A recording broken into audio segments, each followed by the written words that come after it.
concepto de Dios.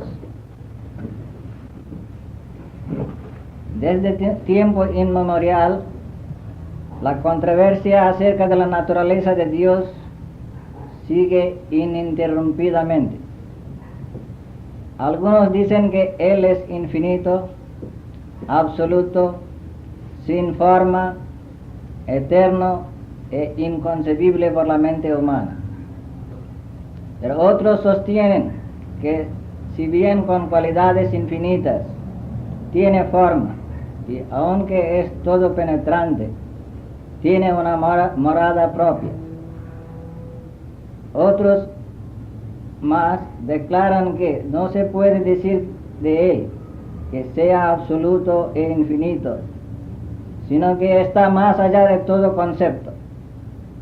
Y por fin, hay otros que le dan una forma definitiva y afirman que Él no puede ser de otra manera y que todos los demás dioses le son inferiores.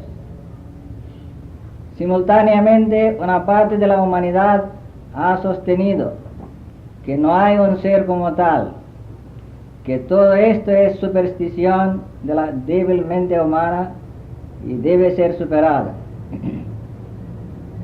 En esta época, esta opinión ha estado adquiriendo más y más seguidores. En primer lugar, es necesario saber cómo se originó esta idea de un ser superior al hombre. El sentimiento inicial que el hombre experimenta cuando llega a percatarse de sí mismo es que él está ligado, limitado. Al principio debe haber sentido la inmensidad del poder de la naturaleza, de los elementos, y luego, personificándolos, debe haberlos adorado para que le fueran propicios. Así pues, comenzó la adoración al sol, a la tierra, al fuego y al agua. Se adoraba la tierra cuando el hombre comenzó a cultivarla y la propiciaba para que las cosechas fueran abundantes. El hombre sentía que esas fuerzas de la naturaleza eran más libres que él mismo y le podían otorgar libertad cuando eran propiciadas. Swami Vivekananda dice: si tratamos de indagar las diferentes formas de adoración en todo el mundo, hallaremos que la humanidad más tosca adora fantasmas, demonios y los espíritus de sus antepasados. La adoración de la serpiente, de los dioses de las tribus y la adoración de los difuntos. ¿Por qué las hacen? Porque ellos sienten que de algún modo desconocido estos seres son superiores, más poderosos que ellos mismos y que limitan su libertad. Por lo tanto, tratan de propiciarlos para impedir ser molestados. En otros términos, para conseguir más libertad.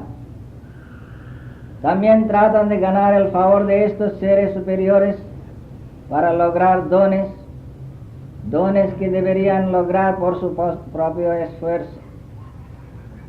Así pues, podemos decir que esta idea de un ser superior se originó con la limitación que el hombre sentía desde el momento que comenzó a ver a su alrededor y anhelaba la libertad, pensando que un ser superior se la otorgaría sin límites. Hasta en el concepto más elevado de Dios, esa idea está manifiesta. Al respecto, Swami Vivekananda dice: dos teorías acerca del comienzo de la religión han sido aceptadas por los eruditos modernos. Una de ellas es la teoría de los espíritus. La otra, la evolución de la idea de lo infinito. Unos mantienen que la adoración de los antepasados fue el comienzo de las ideas religiosas. Otros, que la religión se originó en la personificación de los poderes de la naturaleza. El hombre quiere preservar la memoria de sus parientes muertos y piensa que ellos siguen viviendo aun cuando el cuerpo se ha disuelto. Quiere darles alimentos y, en cierto sentido, adorarlos. De esto surgió, según la primera teoría, lo que llamamos religión.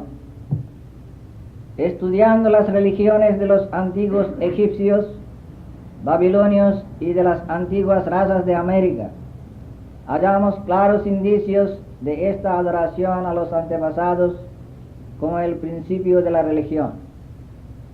Así, parece que, por una parte, se ha conseguido una posición fuerte para los que sostienen la teoría de adoración a los antepasados como el comienzo de la religión.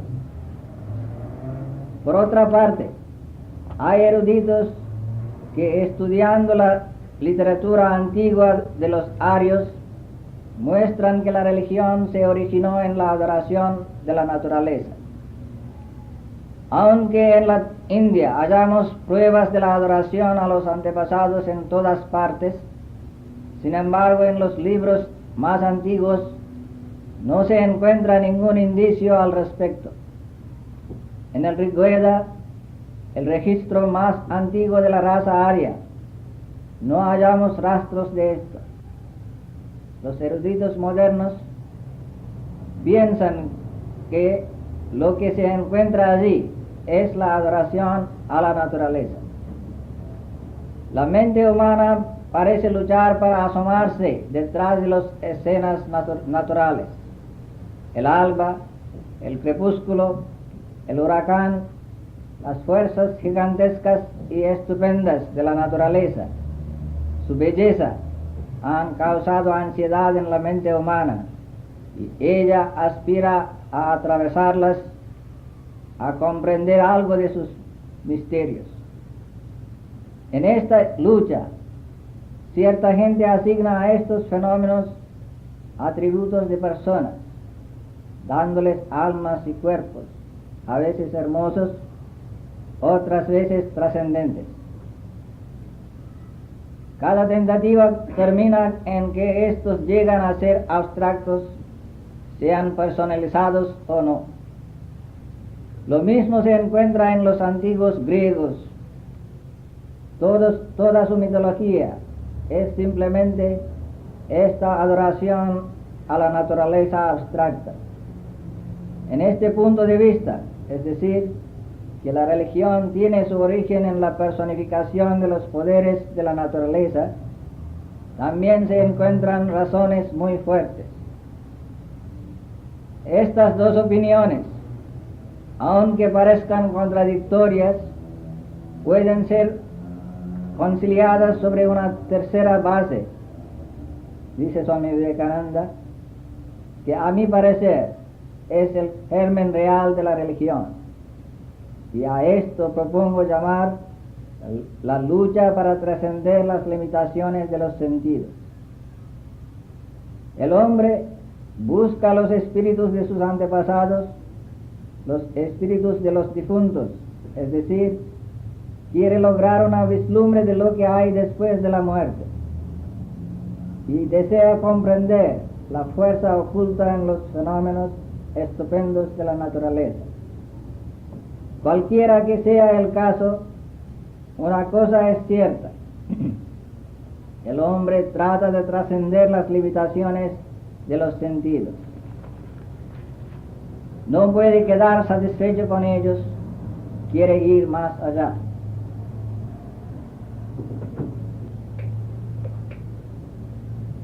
La explicación no debe ser necesariamente misteriosa.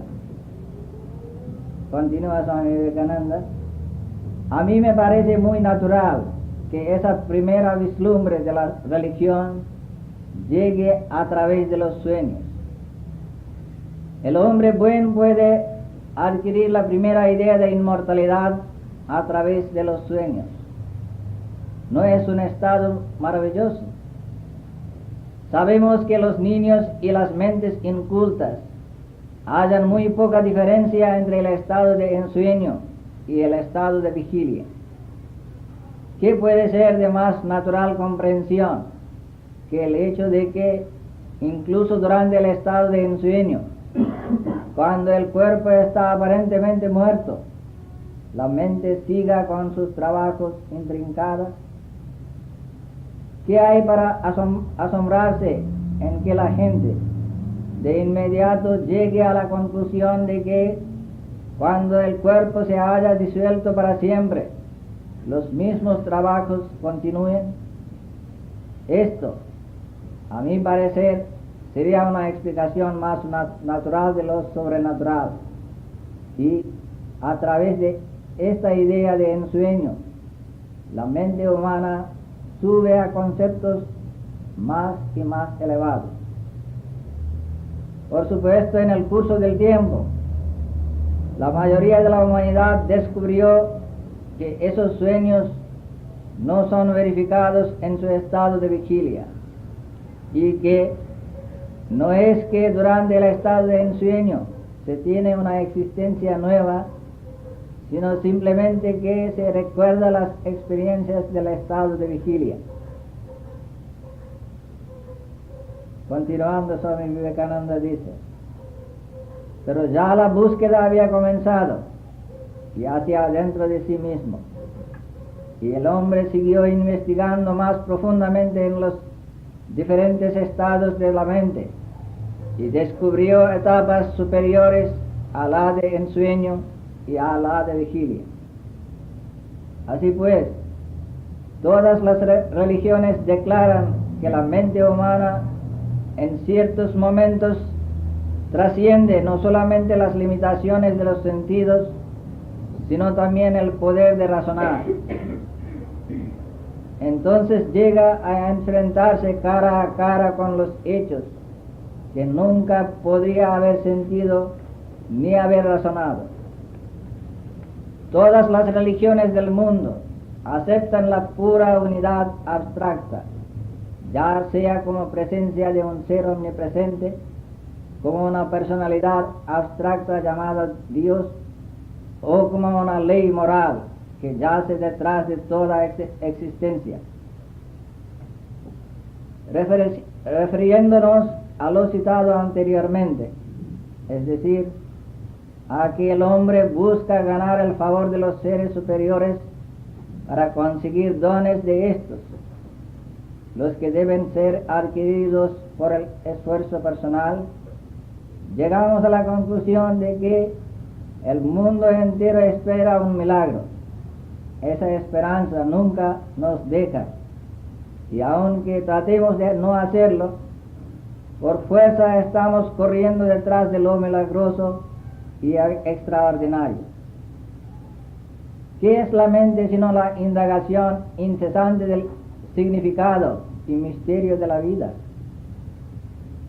Swami Vivekananda dice: podemos decir que solo la mente inculta corre detrás de esas cosas, pero la pregunta aún persiste: ¿por qué lo hace?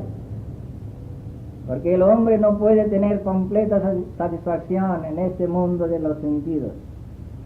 Quiere ir más allá de ellos y busca un ser superior que esté libre de todas las ligaduras. Tomemos la forma más primitiva de la religión, donde se hace adoración a los difuntos, a los antepasados o a dioses poderosos y crueles.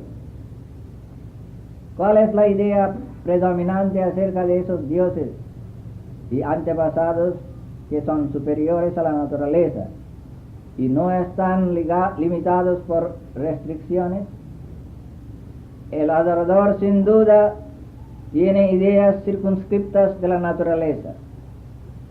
Él mismo no puede atravesar una pared ni volar en el cielo, pero los dioses a quienes él adora pueden hacer esas hazañas.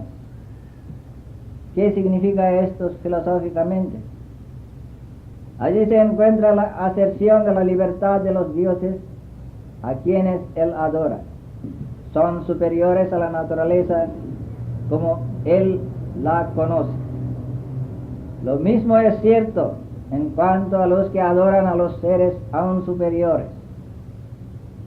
A medida que la idea de la naturaleza se va expandiendo, la idea acerca del ser que es superior a ella también se va expandiendo hasta que llegamos a lo que llamamos el monoteísmo, el cual sostiene que existe la naturaleza y existe también algún ser superior quien es el gobernador de ella.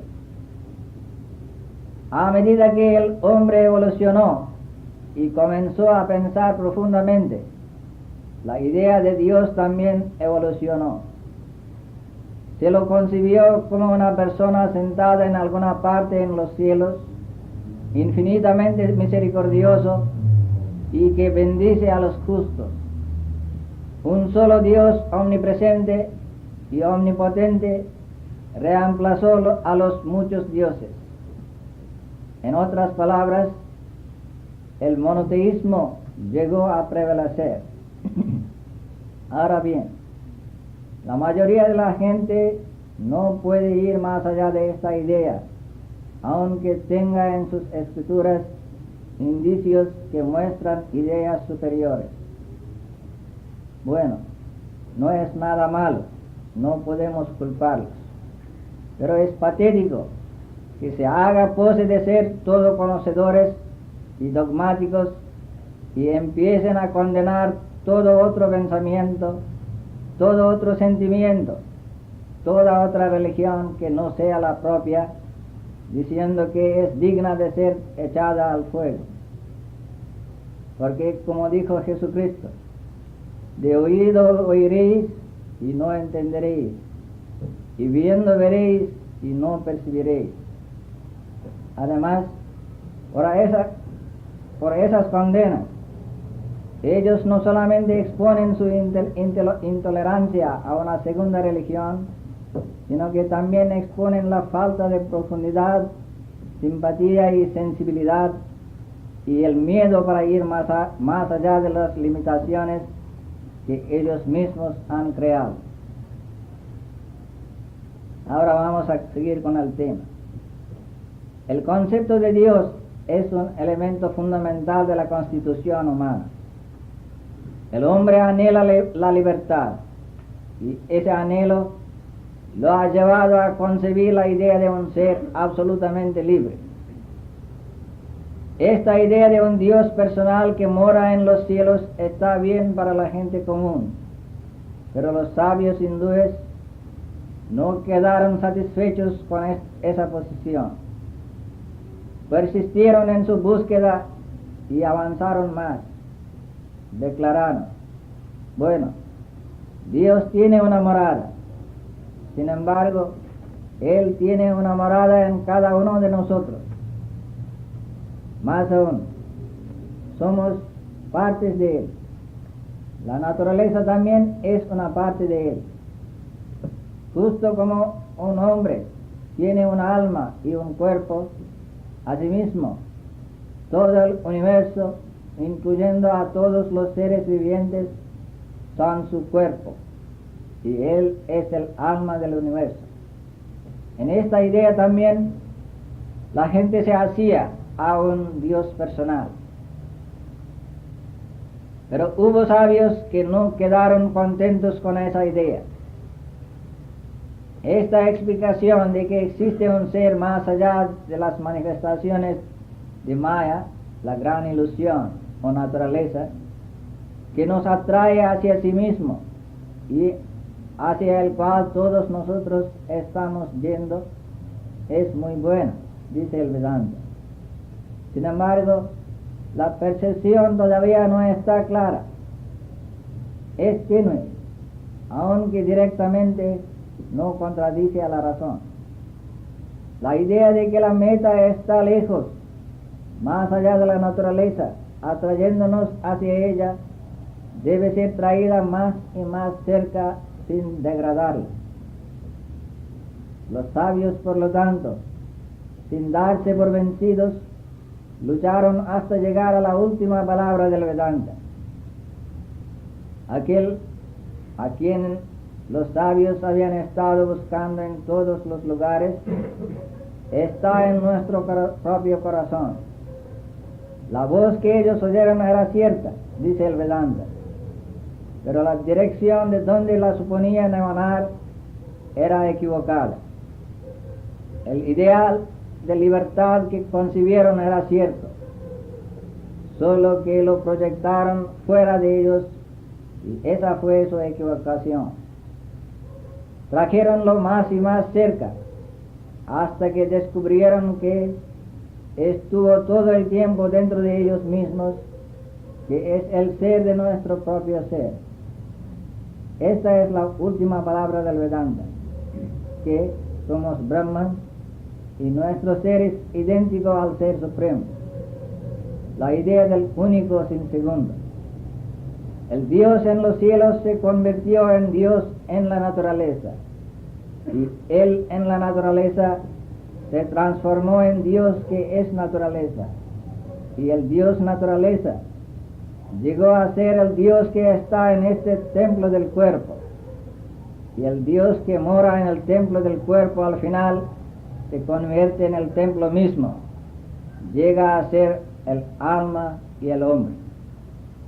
Esta idea, sin embargo, está más allá del entendimiento de la mayoría de la gente.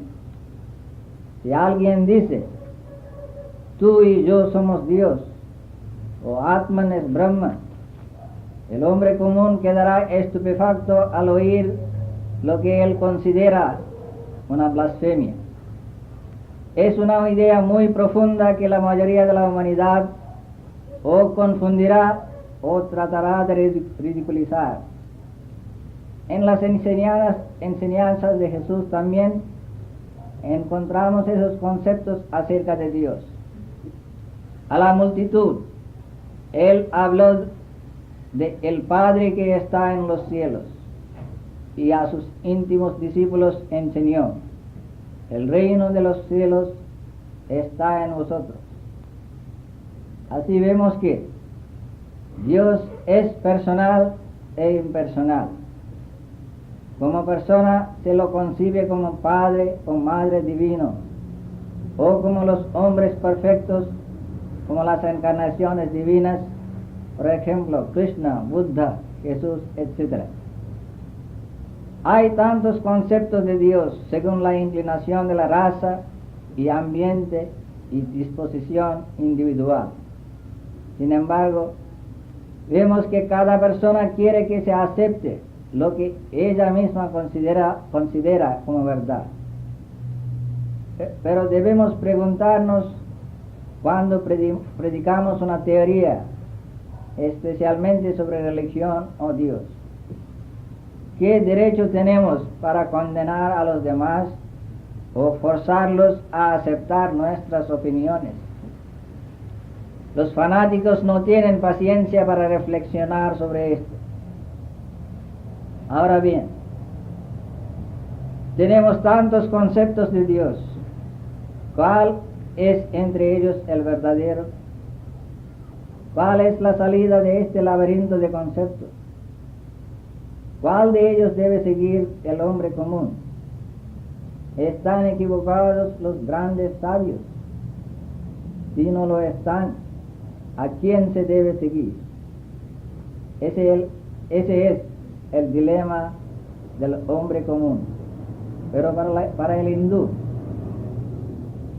si había estudiado sus propias escrituras, había oído a sus maestros con atención y fe, esto no debe ser un problema, pues desde los tiempos más antiguos del Rigveda, los sabios hindúes descubrieron que la verdad es única, pero los sabios la llaman de varias maneras.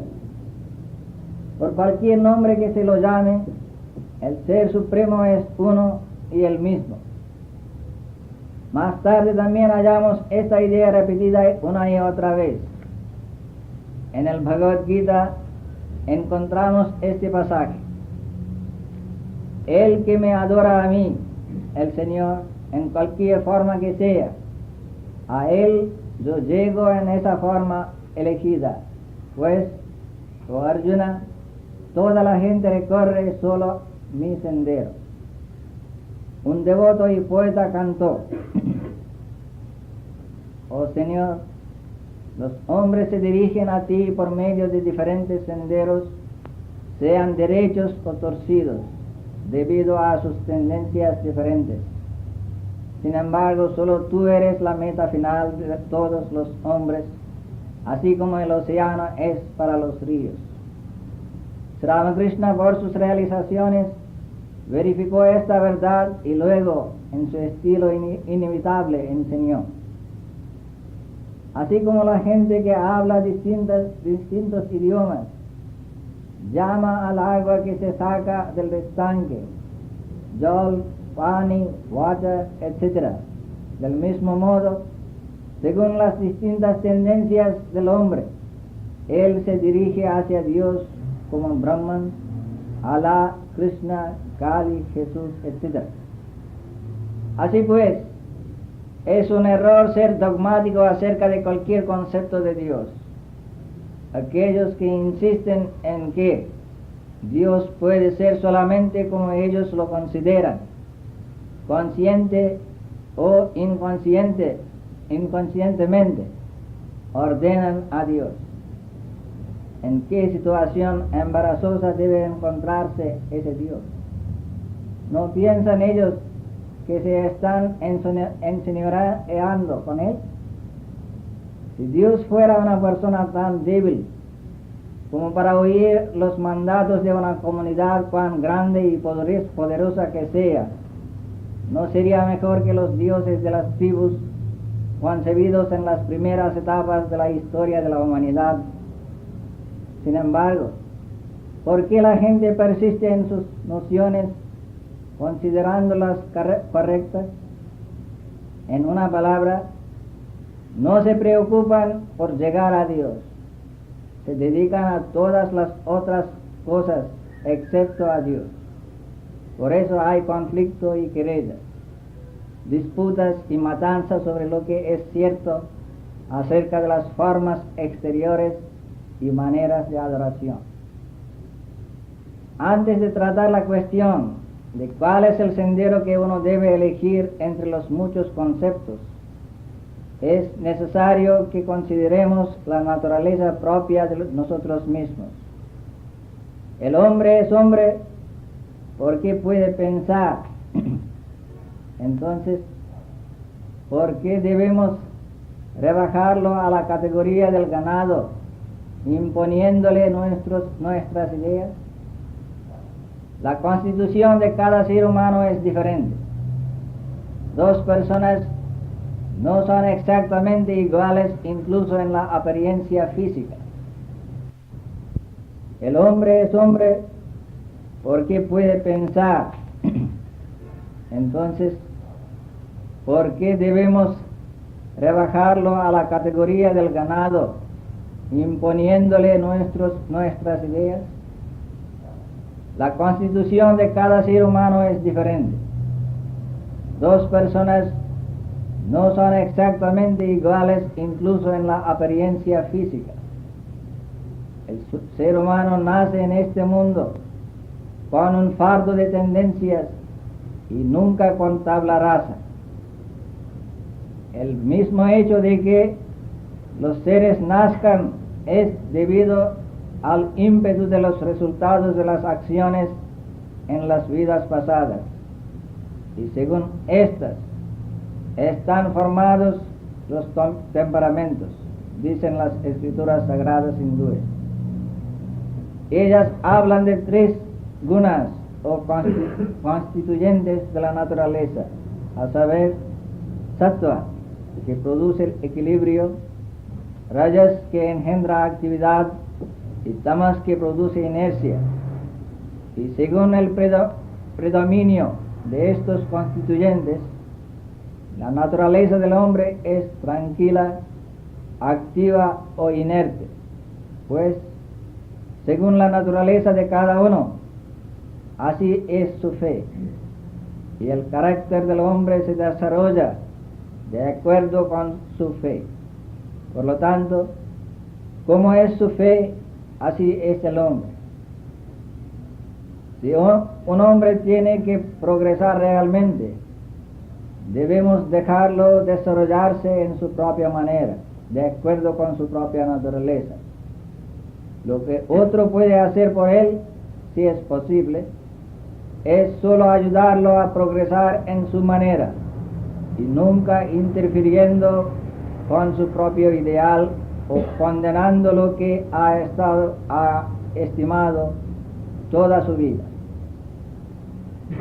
Si no puede hacerse esto, y si realmente simpatizamos y queremos su bienestar, lo mejor que podemos hacer es dejarlo libre, saliéndonos de su senda.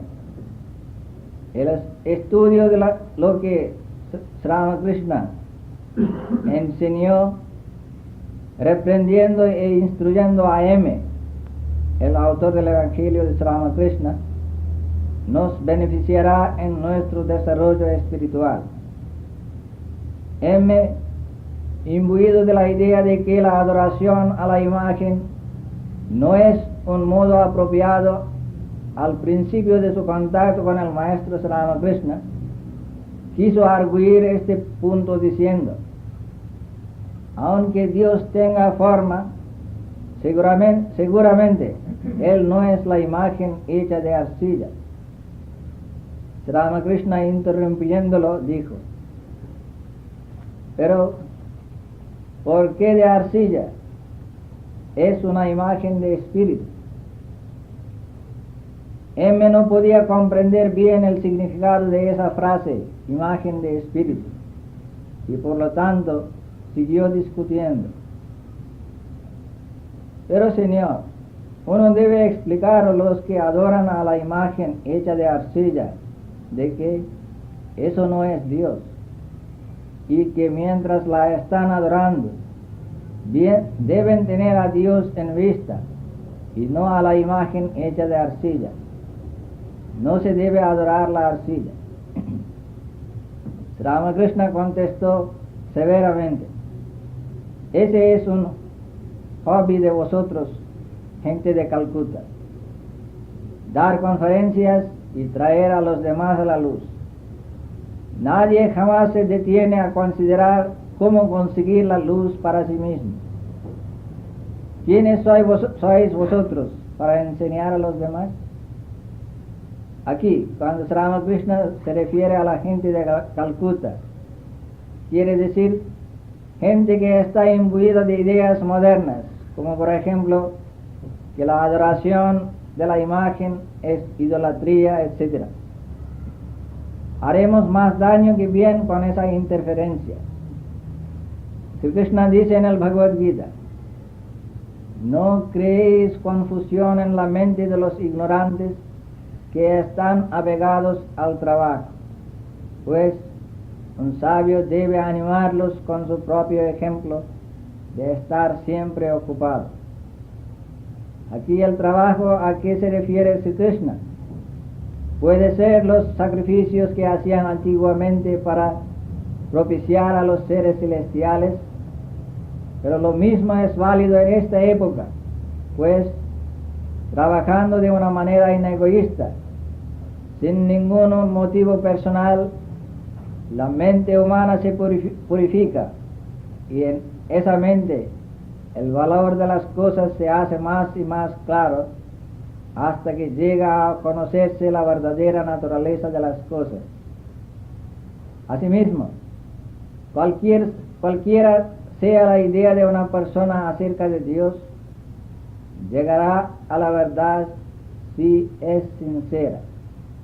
Es por eso que Sri Ramakrishna dijo: Él que es el Señor del universo enseñará a todos. Solo Él nos enseña quién ha creado este universo, quién ha proyectado el sol y la luna, hombres y bestias y todas las otras cosas. El Señor ha hecho tantas cosas, ¿no mostrará a la gente la manera de adorarlo? Si ellos necesitan la enseñanza, entonces Él será el preceptor. Él es nuestro guía interno. Lo que es menester es que el hombre sea sincero y anhele conocer a Dios y verlo. Tenemos ese anhelo, entonces estamos en el sendero recto. Hacemos nuestras prácticas espirituales con constancia y sistemáticamente, entonces hay esperanza que podremos verlo un día, que estamos progresando en el sendero aunque no nos demos cuenta de ello. Pero el mero conocimiento libresco y recitar las escrituras como un loro no nos servirá de nada, no nos llevará a ninguna parte, jamás puede mostrarnos a Dios. Las escrituras sagradas sin duda abierta e intrépidamente declaran, no por la explicación de las escrituras, ni por el raciocinio, ni por el mero estudio de las escrituras se puede alcanzar este Atman, ser. Solo puede ser logrado por aquel que lo busca a Él únicamente. El alma de tal persona se ilumina por la luz del Señor. Hay un gran significado en las palabras a Él únicamente. La mayoría no lo busca amándolo, sino deseando de Él todas las cosas del mundo que puede proveernos, porque nuestras necesidades están limitadas al universo físico. No sentimos ninguna necesidad de Dios.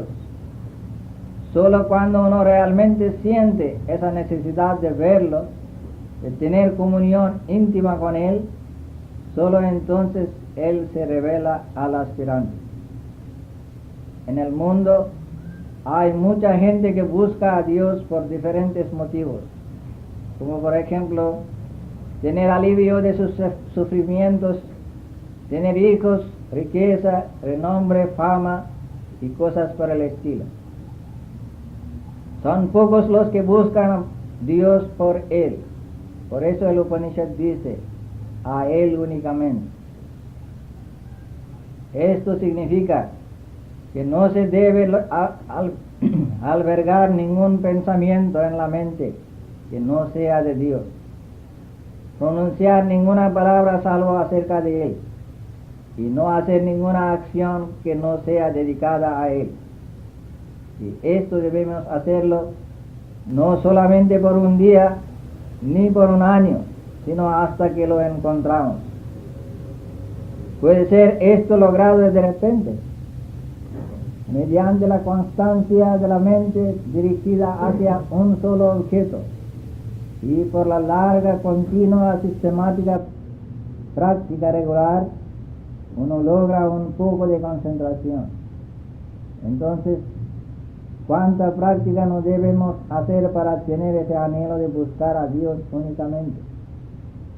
Solo aquel que lo hace de esta manera adora realmente a Dios. Esa persona alcanza la luz, no importa cuál forma o ideal adore. Logrando la paz, la luz, él mismo se convierte en una luz para los demás. Así pues, no es solamente el concepto de Dios que uno sostenga lo que le lleva a la luz, sino su dedicación para realizar ese concepto. Será ideal esa época en que cada persona pueda seguir su propio ideal de religión sin interferencia alguna. Entendamos esto bien y dejemos de lado todas las actitudes hostiles. Sigamos nuestro propio sendero con constancia y dedicación, recordando al mismo tiempo que el odio y el fanatismo no nos llevarán jamás hacia Dios. Por el contrario, nos alejarán de Él. Estudiemos la vida de los santos y los sabios y tratemos de buscar uno entre ellos que haya alcanzado ese estado por el odio. No lo encontraremos. Dios es todo amor. Así que si tenemos que adorar a Dios, debemos transformarnos en todo amor.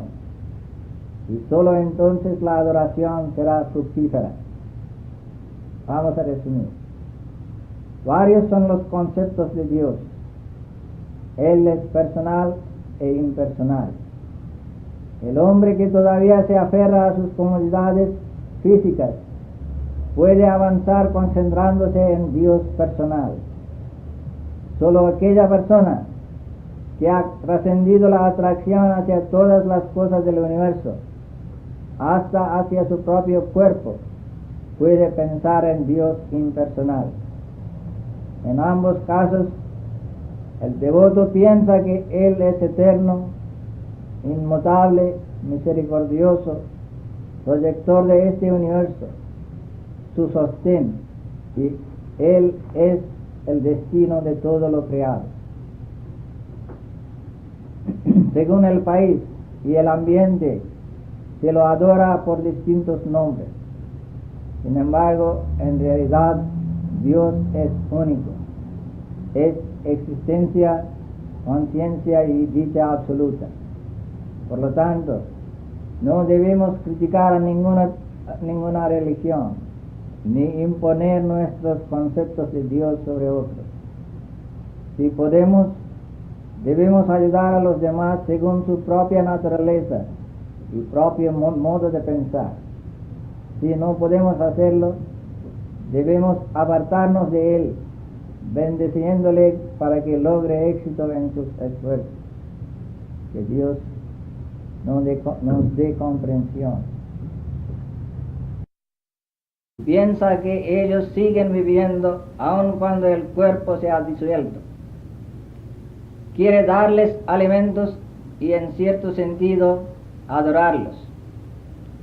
De esto surgió, según la primera teoría, lo que llamamos religión. Estudiando las religiones de los antiguos egipcios, babilonios y de las antiguas razas de América, hallamos claros indicios de esta adoración a los antepasados como el principio de la religión. Así, parece que, por una parte, se ha conseguido una posición fuerte para los que sostienen la teoría de adoración a los antepasados como el comienzo de la religión. Por otra parte, hay eruditos que, estudiando la literatura antigua de los arios, muestran que la religión se originó en la adoración de la naturaleza. Aunque en la India hallamos pruebas de la adoración a los antepasados en todas partes, sin embargo en los libros más antiguos no se encuentra ningún concepto de Dios. Desde tiempo inmemorial, la controversia acerca de la naturaleza de Dios sigue ininterrumpidamente. Algunos dicen que Él es infinito, absoluto, sin forma, eterno e inconcebible por la mente humana. Pero otros sostienen que, si bien con cualidades infinitas, tiene forma y aunque es todo penetrante, tiene una morada propia. Otros más declaran que no se puede decir de Él que sea absoluto e infinito, sino que está más allá de todo concepto. Y por fin, hay otros que le dan una forma definitiva y afirman que Él no puede ser de otra manera y que todos los demás dioses le son inferiores.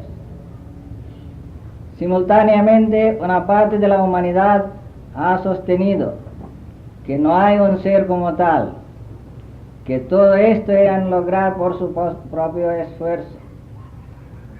Así pues, podemos decir que esta idea de un ser superior se originó con la limitación que el hombre sentía desde el momento que comenzó a ver a su alrededor y anhelaba la libertad, pensando que un ser superior se la otorgaría sin límites. Hasta en el concepto más elevado de Dios, esa idea está manifiesta. Al respecto, Swami Vivekananda dice: dos teorías acerca del comienzo de la religión han sido aceptadas por los eruditos modernos. Una de ellas es la teoría de los espíritus. La otra, la evolución de la idea de lo infinito.